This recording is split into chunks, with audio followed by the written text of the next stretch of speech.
여기까지가 제 첫 번째 챕터예요. 첫 번째 챕터가 아까 뭐였죠?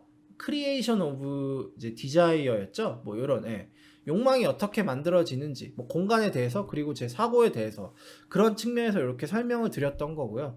굉장히 그래서 첫 번째 프로젝트들은 되게 단편적인 프로젝트들이 많아요.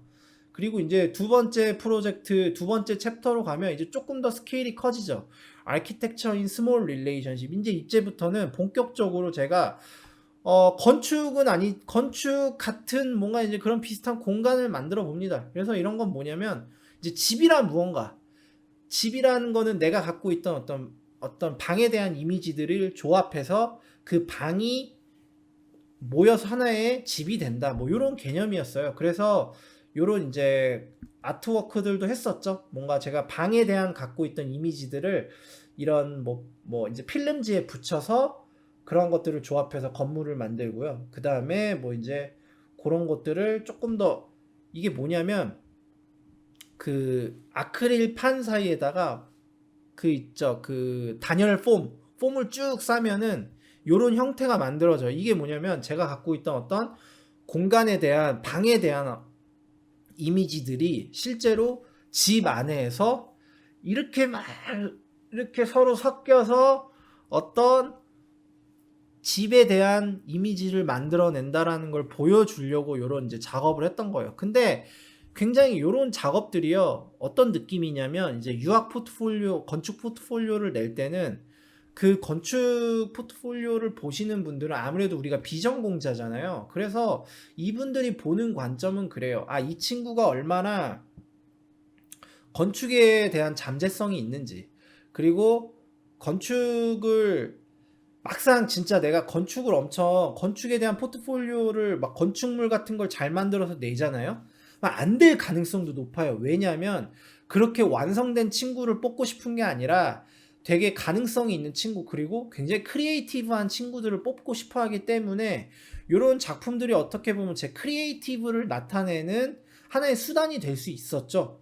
그렇기 때문에 이런 작품들이 뭐 건축을 전공하신 분들이 봤을 때 뭐야 저게 이럴 수 있지만 크리에이티브를 나타내는 방법 중에 굉장히 좋은 방법이라고 저는 생각을 합니다. 어쨌든 그런 식으로 뭔가 표현을 했고요.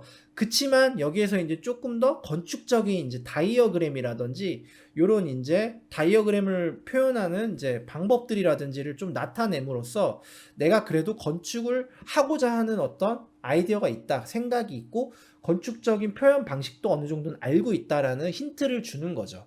이 포트폴리오를 통해서.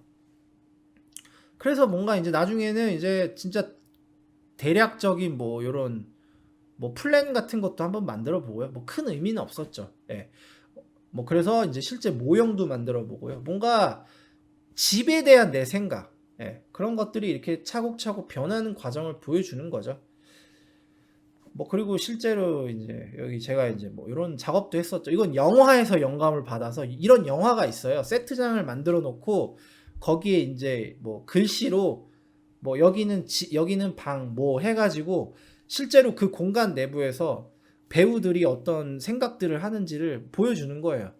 이 친구가 제 철학에 영향을 준 그 친구입니다. 뭔가 이런 작품도 넣어서 내가 집에 대해서 갖고 있는 생각, 여기서의 핵심은 어떤 내가 건축물을 이렇게 디자인할 수 있다라 멋있는 디자인을 할 수 있다라는 걸 보여주는 것보다는 내가 집에 대한 굉장히 뭔가 크리에이티브한 생각들이 있다라는 걸 보여주는 거죠. 근데 물론 이렇게까지 되게 심화적으로 이렇게까지 되게 미술적으로 보여줄 필요는 없어요. 여러분들이 그냥 건축 작품을 만드셔도 된다고 저는 생각이 들어요. 하지만 너무 완성된 작품, 그리고 실제 있는 거를 굉장히 비슷하게 하려고 하는 그런 것들보다는 조금 더 추상적이고 여러분들의 발전 가능성이 보일 수 있다라는 부분에 핵심을 찍고 포트폴리오를 만드는 게 좋지 않을까라는 생각이 좀 들어요.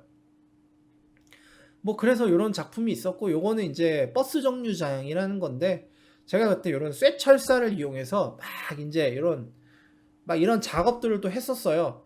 반사 이런 걸 제가 좀 좋아해가지고 반사에 대한 프로젝트인데 어떻게 하다 보니까 이게 버스 정류장이 될 수 있겠다. 그래서 뭔가 이런 것들과 좀 비슷한 조금 컨셉적인 아이디어들을 보여주기 위해서 손을 마치 이게 손 같잖아요. 손가락 같고. 그래서 요런 작업도 제가 나중에 했었어요. 손가락이 막 이렇게 돼 있고. 뭐 말도 안 되죠. 이게 어떻게 버스 정류장이 되겠냐 하지만 이제 요런 식으로. 예. 근데 여기에서 제가 좀 설명드리고 싶은 게 뭐냐면 저는 이걸 통해서 나는 실제 이제 건축 유학을 가면 이제 스튜디오를 들으면 나는 내가 갖고 있는 말랑말랑한 생각들을 건축적으로 구체화할 수 있는 난 능력이 있다. 물론 제가 뭐 라이노나 이런 툴을 잘 다룬다는 게 아니라 내 말랑말랑한 생각을 진짜 여러분들께 비주얼라이제이션 할 수 있는 능력이 있다라는 걸 보여주고 싶었어요. 그래서 뭐 요런 제가 마치 손에 대한 어떤 제가 어떤 스터디들을 이렇게 보여주는 거죠. 손에 대한 그림도 그려보고요. 이 손이 어떤 형태로 변할 수 있는지에 대한 사진도 이렇게 찍어보고요. 그걸 가지고 이렇게 비주얼라이제이션, 어떻게 보면 이게 컨셉이죠. 컨셉을 만들면 이제 여기에서 조금 더 아이디어를 얻어서 이거를 실제 건축물로도 만들 수 있다. 물론 이게 실제 건축물은 아니지만 이런 식으로 이제 제가 어떻게 단계로 제 아이디어를 만들 수 있다라는 걸 보여줄 수 있죠. 그리고 뭐 여기에서 이런 것들까지 이제 뭐 건축적인 아이디어, 물론 여기에 있는 아이디어들은 다 말도 안 되지만 뭐 어쨌든 그런 식으로 제가 이제 건축적 아이디어를 할 수 있다라는 걸 보여주는 거죠. 이건 이제 계단에 대한 생각. 조금 빨리빨리 지나갈게요. 왜냐면 뭐 어쨌든 제가 말씀드리고 싶은 키워드들은 다 말씀을 드렸기 때문에 뭐 요거는 이제 계단에 대한 생각. 예. 뭐 계단이라는 게 계단이 단순히 그냥 이런 계단이 있는 게 아니라 계단이 램프가 될 수 있고 그 램프를 어떻게 보면 평지가 될 수 있고 그런 것들을 제가 이제 이 은구슬을 가지고 제가 이제 작업을 했던 거예요. 예. 그리고 이런 것들을 이제 이걸 조금 더 이제 심화한 작품인데 요런 제가 기구를 만들어 가지고요. 계단을 이 장치를 쓰고 딱 보면 계단이 굉장히 짧아 보여. 예. 왜냐면 이 계단이 처음부터 마지막까지 있으면 요 중간을 이 장치에서 보면은 그게 없어서 처음과 끝만 보여서 예, 여기 보이죠? 이 아이 레벨을 이렇게 반사 기구를 통해서 이렇게 만들어 버리는 거예요. 예. 뭐 이런 기구도 만들어서 결국에는 요 아이디어 계단이 평지가 될 수 있다. 뭐 이런 아이디어를 보여주는 거죠. 그리고 이제 마지막 이게 어떻게 보면 제가 이거가 제가 마지막에 4학년 때 졸업 설계를 들었다고 했죠. 그때 작품을 한 건데요. 이때 했던 게 뭐였냐면 이제 미술관을 설계를 하는 건데 그냥 미술관을 설계하면 재미가 없다. 그래서 너네는 조금 공학적으로 좀 재밌는 걸 해봐라. 그래서 그때 당시에 보로노이라는 기술이 있었어요. 보로노이가 뭐냐면 수학 아이디어인데 어떤 점을 이렇게 찍으면 그 점끼리에 어떤 힘이 있어요. 균형점에 맞게 해서 이렇게 공간이 쪼개져요. 그게 보로노이 패턴이라는 거예요. 예, 이게 어떻게 보면 비눗방울 같은 거예요. 비눗방울 보면 비눗방울이 이렇게 막 볼록볼록볼록 튀어나와 있는데 그게 서로 이렇게 힘의 균형을 잡은 상태에서 이렇게 패턴이 만들어지는 거거든요. 그걸 가지고 실제로 만든 게 그 베이징 올림픽 그 수영장 있죠. 외피. 그게 그겁니다. 그걸 가지고 제가 만든 건데 이제 그냥 그 기술을 가지고 만들기에 좀 뭐해서 거기에다가 어떤 아이디어를 넣었어요. 그 아이디어가 뭐였냐면 그 점이라는 게 결국엔 핵심이거든요. 점을 어떻게 찍느냐. 그 하나하나의 점이 어떻게 보면 이 지역에 갖고 있는 지역의 색이라는 거죠. 뭐 말은 안 되지만 어쨌든 그게 제 큰 키워드였어요. 그래서 이게 갖고 있었던 사이트가 어디였냐면 그 경춘선, 옛날 경춘선 자리에 있던 이 화랑대역이었어요. 그래서 이 화랑대역의 그 주변에 어떤 이런 제가 갖고 있던 기억들 그거를 하나하나의 점이라고 봤던 거죠. 그래서 여기 안에 있는 그 어떤 그 점들이 이 기억들의 집합. 그래서 뭔가 이거 사실 이 렌더링은 되게 잘못된 거예요. 제가 그때 V-Ray를 처음 써봐서 렌더를 돌렸는데 이 면과 면이 합치면 이런 식으로 면이 되게 지저분하게 나와요. 원래는 이렇게 깔끔하게 나와야 되는데 이렇게 지저분하게 나와요. 근데 이거를 이렇게 렌더를 돌려보고 보니까 뭔가 느낌이 있는 거예요. 그래서 뭔가 마치 뭐 이 면들이 제가 어떤 그런 기억이 워시아웃된 느낌? 뭐 아무튼 뭐, 뭐 그런 느낌이죠. 그래서 뭔가 이게 하나하나 투영되는 느낌. 그러니까 그런 프로젝트들이었어요. 그래서 사실 이런 다이어그램들은 제가 나중에 그 편집 수업을 들으면서 제가 다시 만들었던 거예요. 이때 뭐 캐드를 써서 이렇게 다 만들었는데 굉장히 힘들었죠. 예. 근데 이제 이런 것들은 제가 학교 졸업 설계 때 이미 다 했던 거고요. 이제 요 모델까지 만들었었던 거고, 그 다음에 이제 요 앞에 작품을 제가 이제 이 학원에서 이제 아트워크를 했던 거예요. 그 뭐냐면 요런 게 있어요. 제가 이때 뭐였지? 그 한지를 물풀에 적셔가지고 이런 그 면에다 붙이고 말리잖아요. 그럼 이게 딱딱하게 변해요. 이 형태를 그대로 본따서. 그래가지고 이런 식으로 제가 돌아다니면서 이렇게 다 하나하나 떴어요. 떠서 이게 실제로 보면 이런데 뭐 이 경춘선 화랑대 역의 어떤 장소들을 이렇게 땄다고 보는 거죠. 이걸 따서 이렇게 합치면 뭔가 이런 식으로 아트워크가 된 거예요. 예.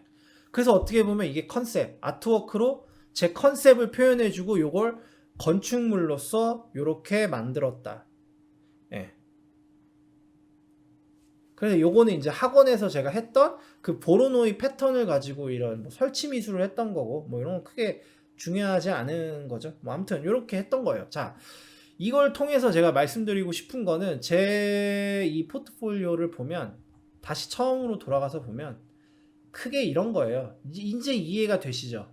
이 첫 번째 파트는 제가 공간에 대해 갖고 있는 어떤 파편적인 개별적인 생각들을 하나하나 단편적으로 굉장히 추상적으로 보여줬고요.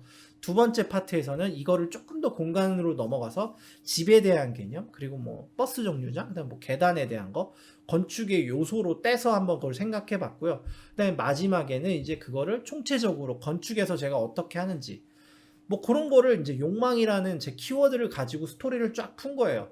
근데 이 유학 포트폴리오의 핵심은 뭐냐면 내가 건축물을 잘 디자인한다라는 걸 보여준다기보다는 여러분들이 갖고 있는 말랑말랑한 어떤 생각들을 꼭 건축이 아니더라도 다양한 이제 미술적인 기법들을 이용해서 내가 할 수 있다. 그리고 그것들을 발전시킬 수 있는 내가 능력이 있다라는 걸 보여주는 게 핵심이에요. 왜냐하면 그게 여러분들이 이제 나중에 건축 스튜디오를 가시면 그게 여러분들이 그 스튜디오에서 하는 역할이에요. 계속 해야 될 이제 방법들이에요. 내가 어떻게 보면 이 사이트에 대한 아이디어를 가지고 어떻게 그 아이디어들을 거기에 이제 산재되어 있는 이슈들을 가지고 풀어가면서 실제 건물로 만들 수 있는지 그 힘, 그 능력을 보고 싶은 거예요. 그런 와중에 이제 그 능력을 단순히 그 능력만 보는 게 아니라 여러분들의 어떤 독창성까지 보는 거죠. 그게 포트폴리오에 담겨 있으면 끝. 자, 요렇게 이제 비전공자들은 요런 식으로 포트폴리오를 만들어 간다고 보시면 돼요. 근데 사실 이렇게 포트폴리오를 만들어도 이 포트폴리오가 어느 학교에 먹힐지는 사실 잘 모릅니다. 왜냐하면 매번 학교마다 뭐 아이디어도 바뀌고 그 학교의 팀도 바뀌기 때문에 누가 뽑힐지는 몰라요. 사실 제가 하버드에 이제 붙은 친구들의 포트폴리오를 보면 솔직히 말씀드리면 되게 이게 왜 붙었지 하는 것도 있는 반면에 진짜 완성도 높은 것도 있고 그렇기 때문에 그 매년 보는 그 관점이 너무 다르기 때문에 제가 이렇게 만드셔야 된다라고 제가 구체적으로 말씀드리진 못하지만 아까 방금 전에 말씀드렸다시피 큰 그 줄기는 좀 갖고 가주시는 게 좋을 것 같아요. 자, 여기까지 제 포트폴리오에 대한 리뷰를 좀 해드렸고요. 뭐 이게 꼭 좋은 템플릿은 아니지만 이런 식으로 한번 포트폴리오를 만드는 것도 좋은 방법이 될 수 있다라는 거를 마지막으로 말씀드리고 이제 크게 이제 네 번째 유학 시리즈는 여기서 마치도록 하겠습니다. 감사합니다.